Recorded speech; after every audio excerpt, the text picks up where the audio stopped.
Stop asking, how? Ask this instead. What if everything you've been told about achieving your goals is quietly working against you? Not in an obvious way, not in a dramatic, life ruining way, but in a subtle, everyday way that keeps smart, capable people stuck for years without understanding why. Think about how it usually starts. You get a goal, maybe you want to start a business or write a book or finally get your life, your money, your direction under control. And almost instantly, your brain goes into problem solving mode. How do I do this? How do I learn that? How do I find the time, the energy, the skills? It feels responsible, mature, even like the right way to think. But here's the uncomfortable truth. That question, how, is often exactly what keeps people stuck. Not because it's wrong in theory, but because it quietly traps you inside your own limitations, your current skills, your current time, your current energy, your current perspective. So you end up doing what most people do, trying harder, working longer, carrying everything alone, and slowly burning out while progress stays frustratingly small. But there's a shift that changes the entire game. A principle popularized by Dan Sullivan and expanded through the work of Benjamin Hardy suggests something deceptively simple. Stop asking how, start asking who. Who already knows how to do this? Who is already great at this part? Who actually enjoys the work that drains you? Who could make this easier, faster, bigger? At first, it almost sounds too simple, like you're avoiding responsibility instead of taking it. But in reality, it does the opposite. It pulls you out of isolation and into leverage, out of doing everything yourself and into building something through people, collaboration, and shared strengths. Because the truth is, most meaningful success was never created alone. It was built through the right connections, the right support, and the right people doing the right things together. And once you see that, you don't really go back to thinking the same way again. Chapter 1: The Freedom in Letting Go. Let's talk about something we all feel but rarely question: time. That strange experience when you look back at your week and can't quite figure out where it went. You were busy, constantly busy, answering messages, fixing problems, handling small fires, moving from one task to another, and yet somehow the things that actually matter to you stayed untouched.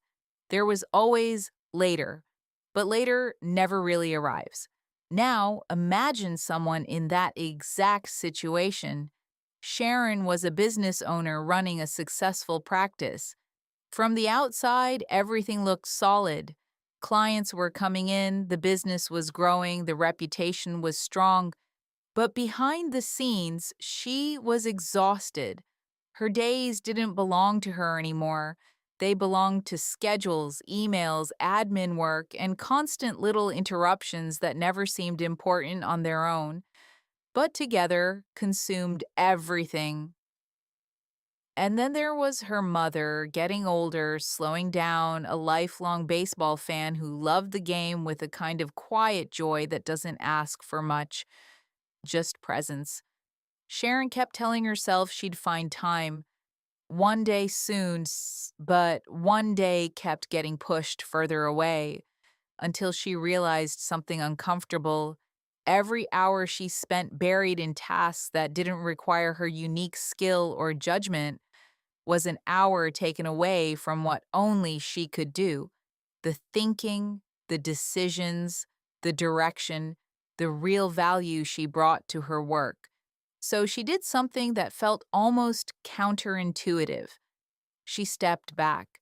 She hired someone to take over the operations, the scheduling, the admin work, the entire layer of her business that kept things running but didn't require her personal attention. And then something unexpected happened. Her time came back. Not a little, a lot. Within a year, she had reclaimed around 500 hours of her life. That's not just a number, that's months of living. And she didn't use that time to do more business. She used it to do something she'd been postponing for years. She took her mother on a baseball journey across the country. Stadiums, spring training, unforgettable games, shared moments that don't show up on any spreadsheet or report. Not long after her mother passed away, and what remained wasn't the business metrics or the workload she once carried. It was those memories, real, irreplaceable human moments. Here's the uncomfortable truth most people avoid. Trying to do everything yourself doesn't make you more responsible. It slowly takes you away from the very things you say matter most. Time isn't just something you spend, it's something you trade. And every task you hold on to that someone else could handle just as well or even better is a trade you're making without realizing what you're giving up in return. Chapter 2: The Unexpected Value of Procrastination. There's something almost everyone experiences, but very few people are honest about: procrastination. We're usually taught to treat it like a flaw, a lack of discipline, a sign that something is wrong with us. But what if that interpretation is completely off? What if procrastination isn't laziness at all, but information? A kind of internal signal saying something here doesn't fit. Think about the last time you kept delaying something for days, weeks, maybe even months. You weren't avoiding work in general, you were avoiding that specific thing. And usually there's a reason, not always obvious, not always logical, but real. Sometimes the task doesn't match your skill level yet. Sometimes it drains energy instead of creating it. And sometimes, if we're being completely honest, it's just not the kind of work that belongs in your life at all. So the question becomes, what is your hesitation actually trying to tell you? There's a useful way to work with this called an impact filter. Instead of jumping into how something should be done, you start somewhere else entirely. You define the outcome, not the process, not the steps, just the result. What does success actually look like here? What would an excellent outcome feel like? What would failure look like? So you can recognize what to avoid. And more importantly, why does this even matter in the first place? Once you get that clarity, something shifts. You're no longer trying to personally carry every step of the journey. You're simply defining the destination, and that opens the door for someone else to step in, because now you're not asking people to guess your thoughts or follow vague instructions. You're showing them what needs to be built and trusting them to figure out how to build it. There's a story that captures this perfectly. A young musician once felt completely out of place in the world around him. He was obsessed with a sound nobody around him understood: heavy, loud, aggressive music that didn't really have a home yet. Instead of trying to become a master of every instrument himself, he did something simple. He reached out. He looked for others who shared the same obsession. One of those people was a quiet guitarist who responded to an ad. That small connection turned into a band. That band turned into something far bigger than anyone could have predicted. They became Metallica. Over 100 million albums later, it all traces back to a moment where someone admitted a simple truth: I don't need to do everything myself. I just need the right people. because that's where real creation starts to change shape. Not when one person tries to become everything, but when someone defines the vision clearly enough for others to bring it to life. You don't have to be the entire orchestra. You just need to become the one who understands the music well enough to let others play their part. Chapter 3: The Economics of Genius Rewritten.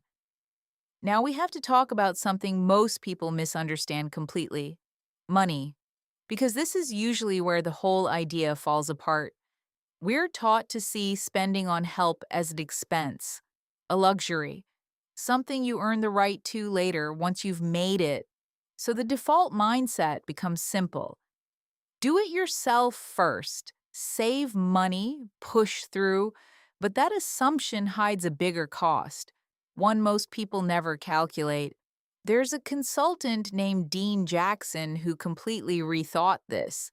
When he moved to Orlando, he had someone come once a week to clean his condo. Pretty normal arrangement, but instead of seeing it as cleaning help, he started seeing something else: leverage. So he began expanding the role.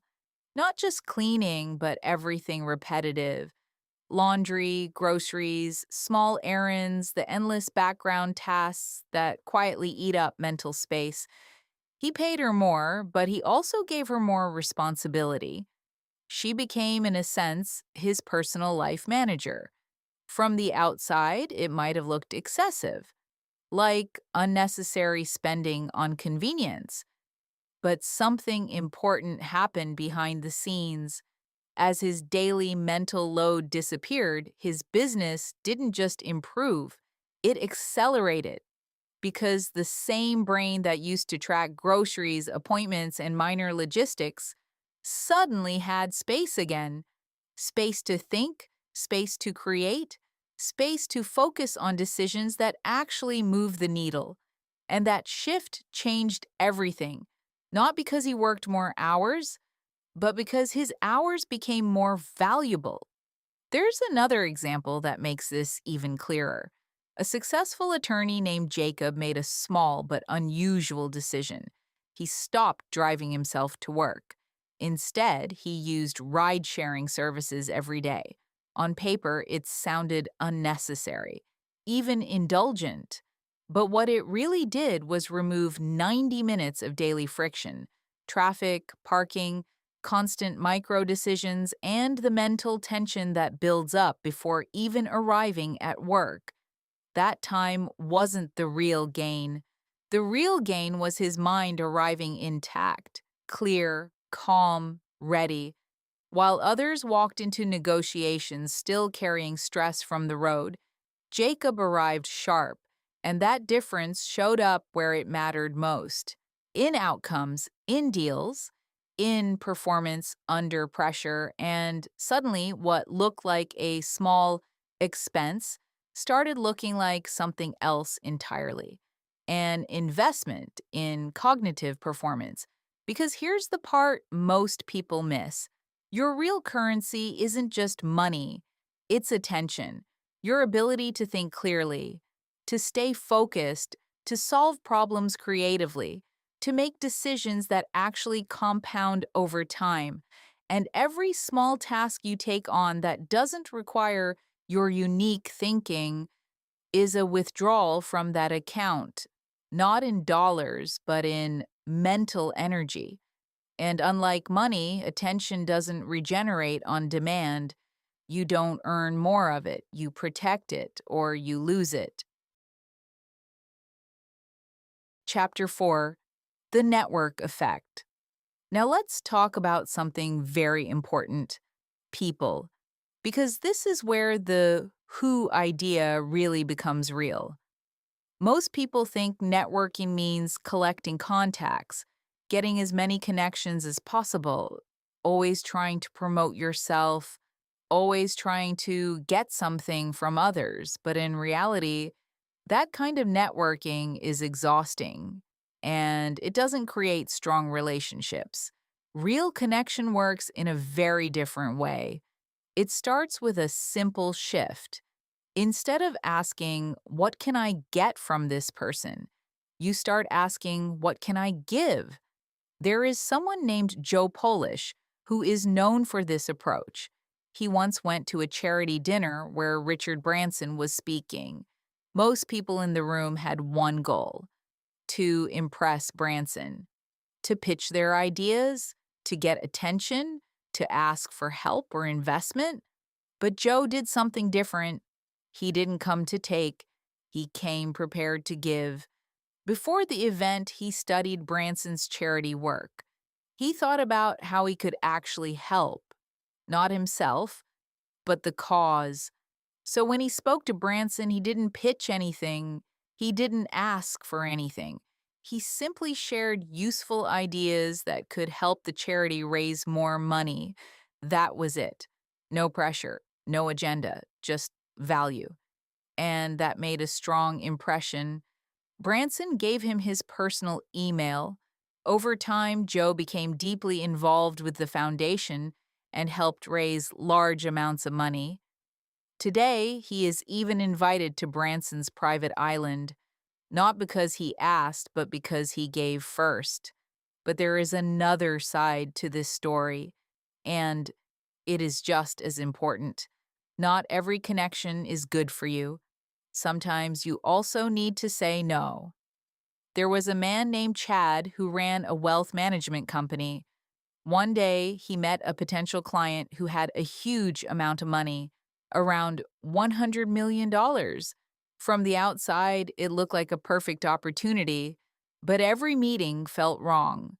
The client was rude, demanding, disrespectful. He wanted the company to change everything just to serve him. So Chad made a surprising decision. He walked away. He refused the deal. His team was shocked. It was a massive amount of money, but Chad chose respect over profit. And something interesting happened. His team respected him more, not less.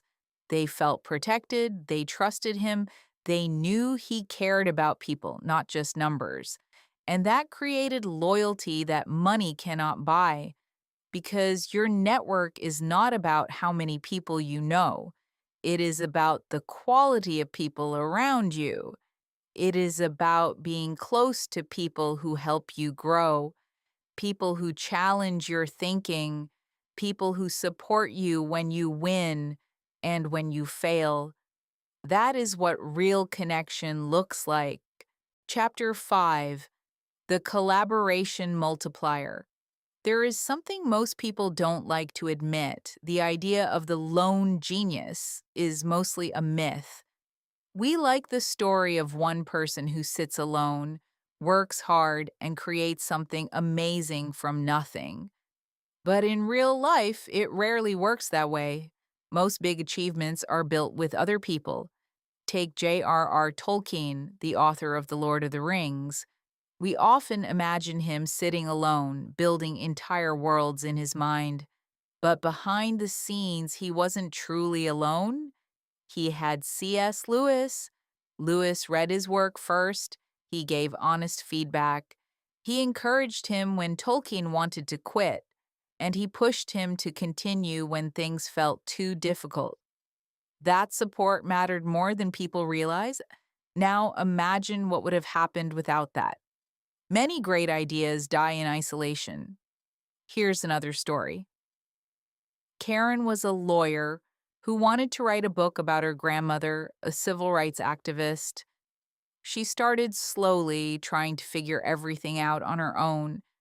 Then she discovered something unexpected. A professional historian was also writing about the same woman.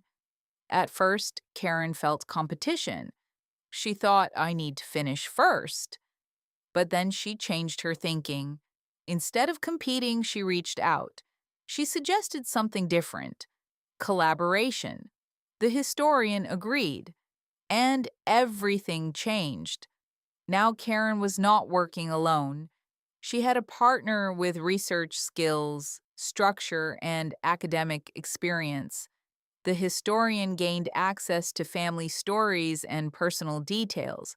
Together, they created something far better than either of them could have done alone. This is what collaboration does. It doesn't reduce your vision, it expands it. It fills your gaps. It adds perspectives you can't see on your own. There is a moment from the Beatles that shows this clearly. During a recording session, Ringo Starr had to perform a part that made him nervous. Instead of leaving him alone to struggle, the other band members stood close by.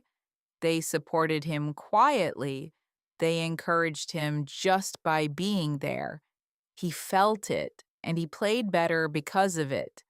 That is real collaboration, not just working side by side, but helping each other become better than you could be alone. Chapter 6: The Purpose, Payoff. Now we reach something very important: purpose. Because even the best team and the best skills don't mean much without it. When people understand why they are doing something, everything changes. There is a company called Jancoa, a cleaning business in the United States. At first, it was like many others in their industry: low pay, high turnover, people didn't stay long, but the owners made a different choice. They started treating their employees like real people, not replaceable workers. They helped with real life problems. For example, they arranged transportation for employees who had trouble getting to work. They also encouraged workers to see the job as part of a bigger journey in life, not just a job to survive. And they made the mission clear: they were not just cleaning buildings, they were creating safe, healthy, and welcoming spaces for people to work in. That changed everything. People started to feel proud of their work. They were not just cleaners anymore, they were part of something meaningful. There is a famous story about a janitor at NASA in the 1960s. When asked what he didn't say, "I clean floors." He said, "Or I help put a man on the moon." That mindset is powerful. Jancoa's employees began to feel the same way, and the results were clear. People stayed longer, the quality improved, the company grew stronger. Now, another example. There was a veterinary hospital run by Gary and Lee. They hired a marketing coordinator named Chrissy. She didn't have the perfect background, but she had something more important: real passion for animals. They gave her freedom to use her own ideas. And she didn't just do marketing. She changed how the whole hospital communicated with pet owners. She understood their fear when their pet is sick. She understood their hope. She understood their emotions. And that made everything more human. Her energy spread to the whole team because when people feel connected to a real purpose, they don't just do their job, they care. They contribute, they build something bigger than themselves.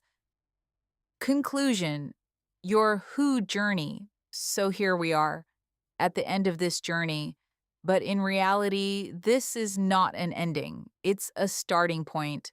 Let me leave you with one final story that brings everything together. Dan Sullivan, the person behind this whole idea, didn't discover it from success alone. He learned it through failure. In 1978, he experienced two major life events at the same time: bankruptcy and divorce. On the same day, everything fell apart. But instead of giving up, he spent the next years rebuilding his life very intentionally. He started thinking deeply about what he actually wanted his future to look like: not just survival, but design. During this time, he met someone named Babs, a massage therapist, but she saw something in him that he couldn't fully see in himself. Dan was extremely good at ideas, strategy, and thinking, but he was overwhelmed by all the daily operations of running a business. So she made a simple proposal. She would take care of the operations, and he would focus only on what he did best, creating ideas and coaching. That decision changed everything. Together, they built Strategic Coach, which later became a global coaching company that helped thousands of entrepreneurs around the world.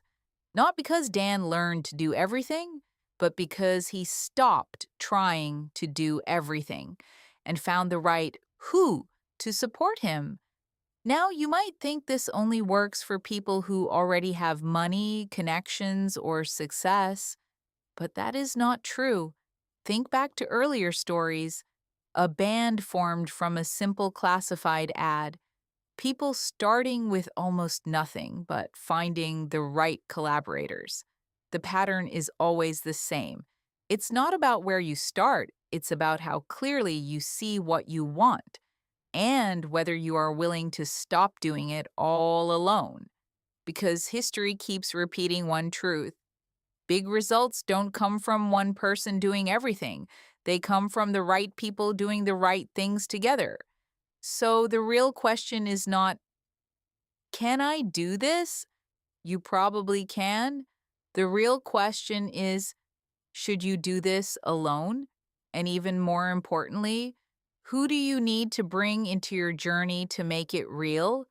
That book you want to write, that business you want to start, that life you want to build, it doesn't depend on you doing everything yourself. It depends on you choosing better support, better people, and better partnerships. So ask yourself one final question: who will you invite into your future?